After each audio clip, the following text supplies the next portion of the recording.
Revenge office stories. My finger was hovering over the mouse, and my heart was pounding a frantic rhythm against my ribs. It was 3:17 a.m. The city outside was dark and quiet, but my entire world had shrunk to a single point of light on my monitor. The send button. This one email, this digital bomb I'd spent months building, held the proof to end my boss's career. The attachments had it all. Ghost invoices, shell company registrations, laundered payments. The whole corrupt empire he'd built on charisma was about to come crashing down. He thought he was untouchable. He thought I was just the quiet analyst in the corner, background noise in his grand symphony of success. He was so wrong. To understand how a mid-level data analyst ended up holding the kill switch on a corporate titan, we need to go back 6 months, to the day I first realized something wasn't just wrong, it was rotten to the core. 6 months earlier, I actually loved my job. I was a senior data analyst at Omnicorp, a rapidly expanding logistics firm that the industry press couldn't get enough of. We weren't just moving boxes. We were redefining the supply chain according to the marketing slicks. And at the center of it all was Marcus Thorne. To the outside world, Marcus was a visionary. He was one of those CEOs you read about in magazines, handsome, impossibly charismatic, always in tailored suits that cost more than my car. He talked in big, sweeping statements about disruption and synergy, and the board just ate it up. He was their golden goose, the man with the Midas touch who turned every quarterly report to gold. My job was to live inside the numbers. I found peace in the elegant logic of a well-structured database, digging for inefficiencies in our routes and vendor contracts. I was good at it. I wasn't in Marcus's inner circle of loud, backslapping VPs who trailed him like pilot fish. I was just part of the machinery that made the company run while they took the credit, and for a while I was fine with that. I believed in the company, so by extension I believed in him. The first hint that something was off was tiny. It was a vendor contract. A new company, Apex Logistical Solutions, had been given a massive contract for our last-mile delivery in the Midwest. It was weird for a couple of reasons. First, no one had heard of them. They had no track record. Second, their bid wasn't even the cheapest. A company we'd worked with for years came in almost 15% lower. But Marcus had personally pushed the Apex contract through, talking about their innovative approach. When Marcus called something strategic, the board just nodded along. But I saw the data. Their innovative approach was a mess. Their delivery times were worse than our old vendors. From a numbers perspective, the deal was a lemon. I flagged it in my weekly report, just a small note under vendor performance metrics. I figured it was a simple oversight, a mistake someone would fix. The next day, I was called into Marcus's office. His corner office was a shrine to his own ego, floor-to-ceiling glass, a massive oak desk, and framed pictures of him shaking hands with celebrities.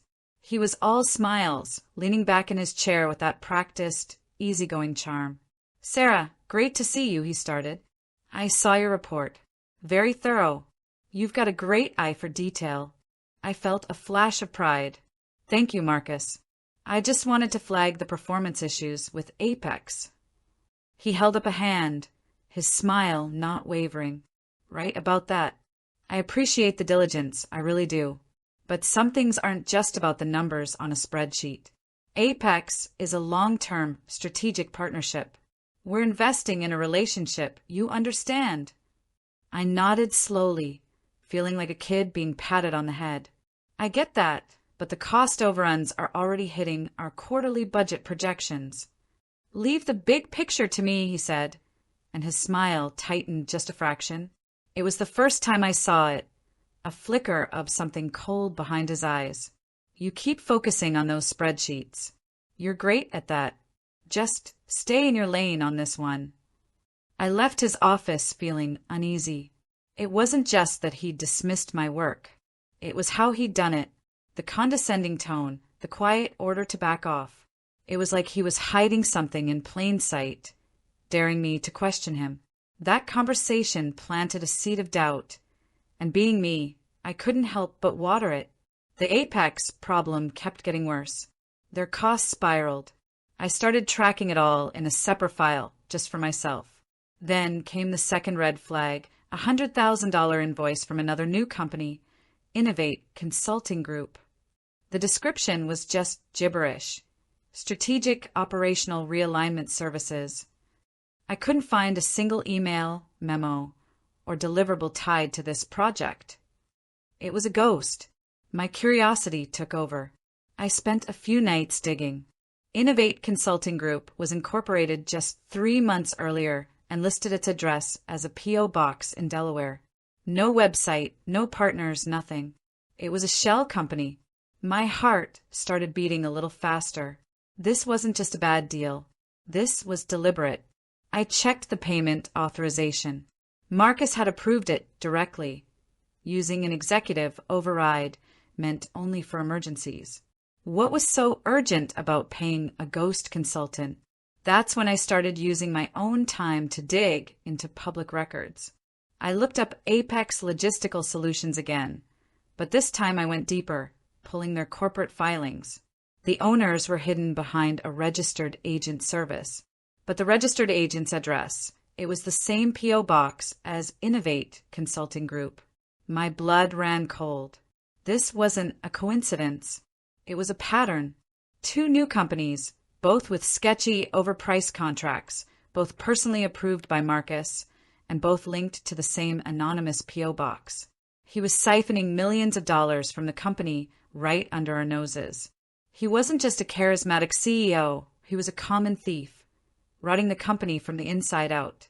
And I was the only one who had noticed. I realized his stay in your lane comment wasn't just dismissive. It was a warning. He was telling me to look away. But now that I'd seen it, I couldn't unsee it. After that, the office felt different. The bright, open-plan space felt like a crime scene. Marcus's booming laugh in meetings sounded hollow and sinister. I felt like I was living in a different reality from my colleagues. Every time Marcus walked by my desk, a wave of pure fear washed over me. What if he knew I was digging? Had my late-night server searches triggered an alert? For a few days, the fear was paralyzing. I tried to just do my job, to forget what I'd found and collect my paycheck. You hear stories about whistleblowers, how they're the ones who get fired, their careers ruined and reputations shredded. I thought about an engineer who was quietly let go last year. The rumor was he'd raised alarms about a project Marcus had championed. HR just said he'd left for a new opportunity. Now, I wondered if he was pushed out for doing the right thing. The isolation was the worst part. Who could I possibly trust? Any one of my colleagues could be in on it, or worse, run straight to Marcus to score points. I was completely on my own.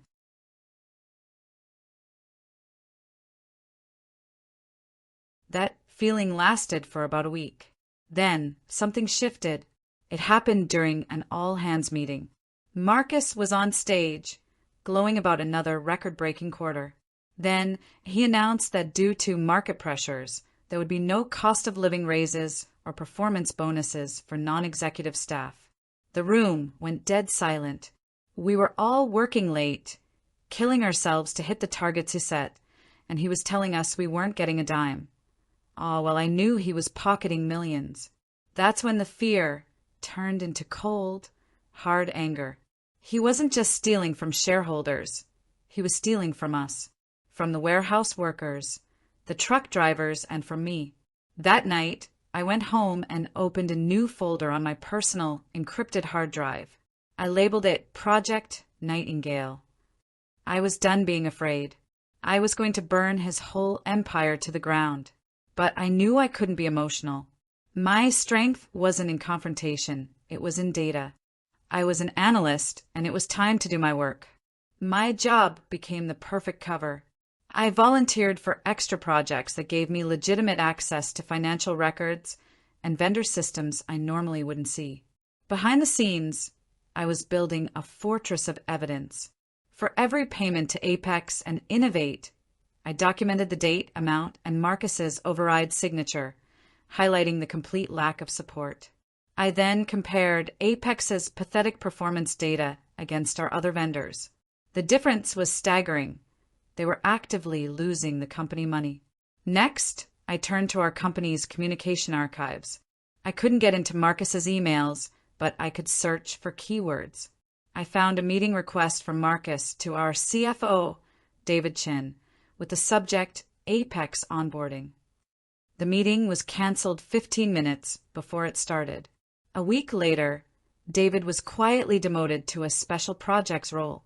I realized David must have seen what I saw, raised an alarm, and been silenced.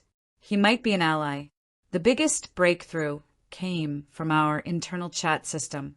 Deep in a legal department channel, a junior lawyer had questioned why the Apex contract didn't go through a competitive bidding process. His boss shut him down, writing, "Per MT, this is a pre-approved strategic initiative. Do not hold up the paperwork." MT Marcus Thorne. He had personally instructed the legal team to bypass their own compliance rules. That was the smoking gun. That was intent. I copied everything, invoices, reports, chat logs, to my encrypted drive, leaving no trace. I'd read about the Sarbanes-Oxley Act, which has whistleblower protections, but those generally apply to publicly traded companies. Omnicorp was private, which meant I was legally exposed. If I got a single detail wrong, I wouldn't just be fired. He could sue me into oblivion. The evidence had to be perfect.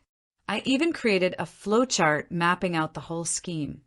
The creation of the shell companies, the flow of money, and the moments people who got too close were pushed out. It was a masterpiece of corporate corruption. But evidence wasn't enough. I needed a plan. Going to HR was useless. They protect the company, which meant protecting the CEO. The attack had to come from within and create a situation that couldn't be buried. The recipient list for my email was the key. 1. The entire board of directors. It was their legal duty to act. 2. David Chun, the demoted CFO. I bet he was bitter and would understand the data instantly. 3. The head of internal audit, a by-the-book woman with a reputation for being incorruptible. 4. The company's general counsel, whose job is to shield the company from legal risk. 5.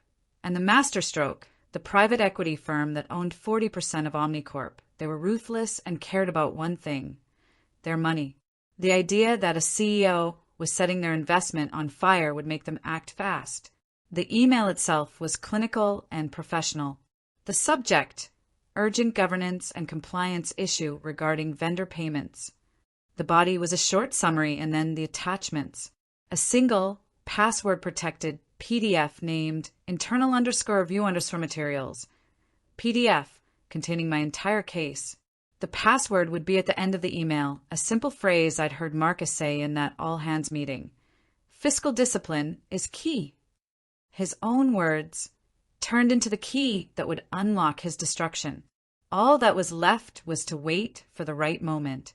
The perfect moment came on a Monday night. The quarterly investor call was the next morning. It was Marcus's time to shine. Sending the email the night before would cause maximum chaos. That night, the finished email sat on my screen. This was it. 6 months of secret, nerve-shredding work. I took a deep breath and I clicked send. And then calm. The bomb was away. I didn't sleep. I got to the office around 7 a.m. the next day, and the air was already buzzing. People were whispering, staring at their phones with wide eyes. I saw the head of internal audit march past my desk toward the executive wing, her face grim. I kept my head down, pretending to work. Around 8:15 a.m., Marcus strolled in, laughing on his phone, completely oblivious. He walked into his office and shut the door. 10 minutes later, the general counsel walked in and shut the door firmly. 5 minutes after that, David Chen was summoned. Through the frosted glass, I could see agitated silhouettes and hear raised voices. At 8:55 a.m., 5 minutes before the investor call, an email hit every inbox.